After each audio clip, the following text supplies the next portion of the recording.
नमस्कार। आप देख रहे हैं जनहित एक्सप्रेस न्यूज। आज की बड़ी खबर आजमगढ़ से है, जहां राजकीय मेडिकल कॉलेज चक्रपानपुर के 110 आउटसोर्स सुरक्षाकर्मियों की नौकरी अचानक खत्म कर दी गई है। इससे नाराज कर्मियों ने मंडलायुक्त से मुलाकात कर अपनी सेवा बहाल करने की मांग की है। इन कर्मियों का आरोप है कि उनकी नियुक्ति उस जमीन के बदले में की गई थी जिसे उनके परिवारों ने मेडिकल कॉलेज के निर्माण के लिए दान दिया था। वे वर्ष 2009 से 2012 के बीच आउटसोर्स के तहत सुरक्षाकर्मी और सफाई कर्मी के रूप में कार्यरत थे। कोरोना काल के दौरान इन कर्मियों ने अपनी जान जोखिम में डालकर वार्ड बॉय और अटेंडेंट के रूप में मरीजों की सेवा की। तत्कालीन प्रधानाचार्य ने उन्हें सम्मानित भी किया था। कर्मियों का कहना है कि सरकार द्वारा उन्हें नियमित करने का वादा किया गया था, लेकिन अब शासनादेशों की अनदेखी करते हुए उन्हें नौकरी से हटा दिया गया है। उन्होंने ये भी आरोप लगाया कि जिस कंपनी के जरिए उनकी तैनाती हुई थी उसका टेंडर 466 पदों का था, जिसे अधिकारियों की मिलीभगत से घटाकर 356 कर दिया गया और इसी बहाने उन्हें कार्यमुक्त कर दिया गया। इन कर्मियों ने मंडलायुक्त से अपील की है कि वो इस मामले में हस्तक्षेप करें और 110 आउटसोर्स कर्मियों की सेवा को बहाल करें, क्योंकि नौकरी छिनने के बाद उनके परिवार भुखमरी की कगार पर पहुंच गए हैं। ज्ञापन सौंपने वालों में अनिल, रियाज यादव, मीना सिंह, मंगला प्रसाद, मनोज सिंह और राम दुलार जैसे नाम शामिल हैं। फिलहाल के लिए इतना ही। आप बने रहिए जनहित एक्सप्रेस न्यूज के साथ। हर सच साफ साफ। देखिए, राजकीय मेडिकल कॉलेज चक्रपानपुर में 110 कर्मचारी जो आउटसोर्सिंग पर रखे गए थे और उनको वर्तमान में जो प्रिंसिपल साहब हैं उनको निकाल रहे थे और उस संबंध में जियो, उसके पहले का जियो है 19 मार्च 2025 का, कि जो लोग कार्यरत हैं और कोरोना काल से कार्यरत हैं उन लोगों को निकाला नहीं जाएगा। किन परिस्थितियों में प्रिंसिपल साहब उन लोगों को निकाल रहे थे, उस संबंध में हम लोग आकर के कमिश्नर साहब से जियो दिखाए हैं और उनके सामने अपना पक्ष रखा गया है कि इन लोगों को निकाला नहीं जा सकता। यह लोग चीफ सेक्रेटरी के जो जियो है उसके अनुसार इन लोगों को रखा जाएगा और आगे आने वाली जो नियुक्तियां हैं उसके आधार पर वो निर्धारण जियो के अनुसार होगा। सर, सबसे आपकी वार्ता सफल रही है या? सफल रही है। वार्ता हुई मंडलायुक्त से, किस संबंध में हुई और क्या निष्कर्ष निकला? आप देखिए, हम लोग सभी विधायक, हमारे अध्यक्ष जी हैं माननीय आनंद हरदार यादव जी, भाई अखिलेश जी, संग्राम भाई थे, हम लोग सभी लोगों ने, पूजा जी हैं, ये सभी लोगों ने हम लोगों से मिलने का काम किया, क्योंकि जो ये प्रिंसिपल हैं ये लोग हैं मनमानी कर रहे हैं। अच्छा, जो 110 लोगों की इन्होंने निकाल दिया, आज तक कोई कंपनी भी आई मगर इन्होंने निकालने का काम नहीं किया। हर कंपनियां बदलती गई, आती गई, मगर ये लोग काम करते रहे। मगर अब की बार इन्होंने इस तरह से करके नोटिस दे दिया ताकि कहीं नियम नहीं है। जो कमिश्नर साहब ने खुद पढ़ा उस आदेश को 2025 का पढ़ा, मगर कहीं उसका जिक्र नहीं है इनको निकाल के किया जाए। ये तो लोगों की मिली भगत से हो रहा है। मगर इसीलिए हम लोग कमिश्नर साहब के पास आए और उन्होंने सबको संतुष्ट किया कि वही वो जो लेटेस्ट जो आया है आदेश, उसी को हम मानेंगे।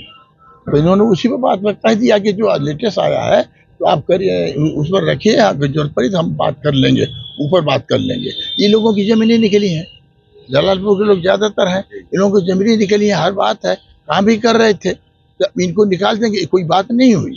ये मामला में विधानसभा में भी ये बात वित्त मंत्री जो हमारे सुरेश खन्ना है, उन्होंने ये बात के जवाब दिया था, क्वेश्चन पर जवाब दिया था। उन्होंने कहा था कि आउटसोर्सिंग को जो रखेगा उनको नहीं निकाला जाएगा। अगर भर्ती को करना तो इसके बाद जो हो प्रक्रिया में उनको नए भर्ती कर सकते हैं, मगर इनको निकालने का काम न करें। तो ये हर लोगों का आदेश है, मगर ये लोग, इसीलिए हम लोग आए हैं मिल करके कि ये गलती न किया। ये तो रोजगार दे नहीं रहे, भाजपा सरकार कोई रोजगार तो दे नहीं रही, नौकरी दे रही है, तो आउटसोर्सिंग भी पाला पड़ा है। अरे भाई, आउटसोर्सिंग से हो रहा है, जानते हैं कि ये मिली भगत है। जो ये आपके जो आउटसोर्सिंग वाली कंपनी है, आज जो यहाँ के लोग हैं जहाँ रखते हैं, ये मिली भगत की वजह से ये सब हो रहा है। अभी इनको नहीं निकाला जाएगा, ये आश्वस्त नहीं, उन्होंने कहा कि नहीं, ये तो कहे कि नहीं निकाला जाएगा, अगर कोई बात हो तो हम बात कर लेंगे। मगर अभी ऐसा कोई 2025 का जो आदेश है, ये इससे साफ जाहिर है कि ये लोगों को निकाला नहीं जाएगा। ये लोग काम करते रहेंगे। इसके बाद जिसको आगे की जगह खाली है तो उन लोगों को रखने का काम कि हर 3 साल पे टेंडर हो रहा है और सोर्सिंग का ठेकेदारों का टेंडर हो रहा है, हर बार इसी तरीके से और देखिए वो तो है, वही तो अब की बार भी वही शुरू हुआ। मगर 10 साल से कोई भी कंपनी, अगर 10 साल का मामला है, नहीं 10 साल से जो भी कंपनी लिया है, मगर कभी इन लोगों को निकालने का काम तो किया नहीं, कभी नहीं किया। अब की बार क्या हो गया?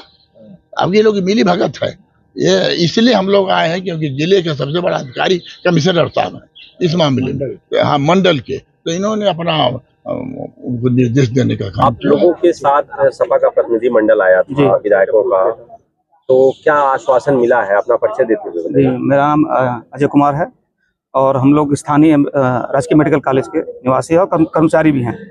बहुत दिनों से ये मामला चल रहा है कि जितने भी आउटसोर्सिंग कर्मचारी हैं 110 सुरक्षा गार्ड को लेके असमंजस चल रहा था। अब प्रधानाचार्य जी द्वारा मौखिक रूप से इन लोगों को 1 अगस्त से निकाल दिया गया, ना कोई नोटिस न सूचना, और ये ब्लेम किया गया कि अगर आप लोग ड्यूटी करने आते हैं तो सारी जिम्मेदारी आप लोग की होगी अगर कोई घटना घटती है तो। इसी संबंध में आज माननीय विधायकगण लोग आए, मिले कमिश्नर साहब से। कमिश्नर साहब ने स्पष्ट कहा है कि मेरे पास 19 मार्च 2025 का एक शासनादेश है जिसमें प्रमुख सचिव जी ने ये लिखा है कि जितने भी कर्मचारी कार्यरत हैं वो ड्यूटी करेंगे, उसके अलावा अगर आपको भर्ती करनी है तो आप कर सकते हैं। तो ये मंडल मेरा है, मंडल की जिम्मेदारी मेरी बनती है, तो मेरा ये निर्देश आपसे है कि जितने भी कर्मचारी कार्य कर रहे हैं वो सारे के सारे काम करेंगे। बाकी अगर कोई समस्या आएगी तो आप मुझसे कहिएगा, मैं शासन से बात कर लूंगा। तो आप लोग अस्वस्थ हैं अब अपनी ड्यूटी? अभी हम लोग एकदम बिल्कुल अस्वस्थ हैं। माननीय मंडल आयुक्त के निर्देशानुसार उन्होंने कहा आप लोग जाइए ड्यूटी करिए, तो अब यहाँ से सारे कर्मचारी यहाँ से जाएंगे। कुछ लोगों का वेतन भी काफी समय से नहीं मिला है, विगत 6 महीने से इन लोगों का वेतन नहीं मिला। इस बीच जब हम लोग ने ज्ञापन दिया कमिश्नर साहब को, डीएम साहब को, तो बीच में 1 हफ्ते के अंदर 2-2 महीने 3-3 महीने का इन्होंने वेतन दिया, और उस वेतन में भी इन्होंने हर कर्मचारियों का वेतन काटा है। किसी का 1500, किसी का 2000, मतलब एक तरह का समझ लीजिए कि 400 कुछ जो संख्या है उसमें से मान के चलिए कि 40 से 50 लाख रुपया इन्होंने कटौती की है, जो एक बहुत बड़ा गंभीर मुद्दा है। कर्मचारी से काम करवा के अब पैसा भी कटौती कर लिया। कुछ कर्मचारी इसमें ऐसे हैं कि जिनकी उम्र 60 साल होने के बावजूद भी इन्होंने 6 महीना काम करवाया और उनका वेतन भी नहीं दिया, उनको निकाल दिया गया। तो यह कार्य किसके द्वारा किया जा रहा है? इसमें सारा जो भी चीजें आती हैं शासनादेश वो प्रिंसिपल के तहत आती है। प्रिंसिपल जो एजेंसियों के तहत टेंडर करवाती है, तो मुख्य रूप से इसमें जो कार्यवाहक प्रधानाचार्य हैं डॉक्टर बीके राव, इसके पहले ये नोडल थे इसी आउटसोर्सिंग के। इन्होंने इसी कर्मचारियों से काम भी करवाया पूरे मेडिकल कॉलेज में, लेकिन 2-4 बाबुओं की मिली भगत की वजह से प्रिंसिपल साहब जी अब किसी लालच में आ गए हैं, क्या आ गए हैं, उन्होंने बस सीधे मौखिक रूप से मांगने पे कि लिखित दीजिए या कोई सूचना दीजिए, किसी तरह का कोई उनके पास जवाब नहीं है। क्या रिन्यूअल करने के नाम पे कुछ पैसे की भी डिमांड की जा रही थी? नहीं, अभी हम लोग के सामने तो नहीं आई, लेकिन ऐसी हवा चल रही है अंदर कि 2-4 दिन के अंदर ये ऑनलाइन पोर्टल पे टेंडर ये चढ़ जाएगा कि अलग से जो कर्मचारी यहाँ से हटे हैं नियुक्ति की जाए। तो इनको हटा के फिर दोबारा ये टेंडर करना चाह रहे हैं कि कोई दूसरे कर्मचारी आएंगे बाहर तो उनसे कहीं ना कहीं कुछ अपना धन उगाई का करेंगे। अभी आप लोग अस्वस्थ हैं? अभी अस्वस्थ हैं। अब हम लोग यहाँ से जा रहे हैं, उनके यहाँ मिलते हैं, देखते हैं वो क्या कहते हैं, उसके बाद जैसा निर्देश रहेगा फिर आके मंडल आयुक्त साहब से मिलेंगे। कार्यरत हैं? हम एमएस ऑफिस में ड्यूटी करते थे, चक्रपानपुर, पीजीआई चक्रपानपुर। आप किस संबंध में यहाँ जिला मंडलायुक्त कार्यालय आप ड्यूटी कर रहे थे, उसमें निकालने के लिए सब प्रिंसिपल बोले हैं कि आप लोग जाइए घर, अब लोगों का रजिस्टर नहीं लगेगा। कब से आप ड्यूटी कर रहे थे और क्यों निकाला जा रहा है? अब तो वही जाने, 3-4 बाबू 2016 से कर रहे हैं ड्यूटी। इससे पहले भी आपने जिलाधिकारी को ज्ञापन दिया था, उसका क्या निष्कर्ष निकला? हमें कुछ नहीं निकला। आज विधायकों का प्रतिनिधि मंडल आया था जी, तो क्या आश्वासन मिला है मंडलायुक्त से आपको? वो लोग बोले हैं कि आप लोग जाइए ड्यूटी करिए। ड्यूटी करिए। हाँ कमिश्नर साहब का स्पष्ट आदेश है जी, कि मंडल मेरा है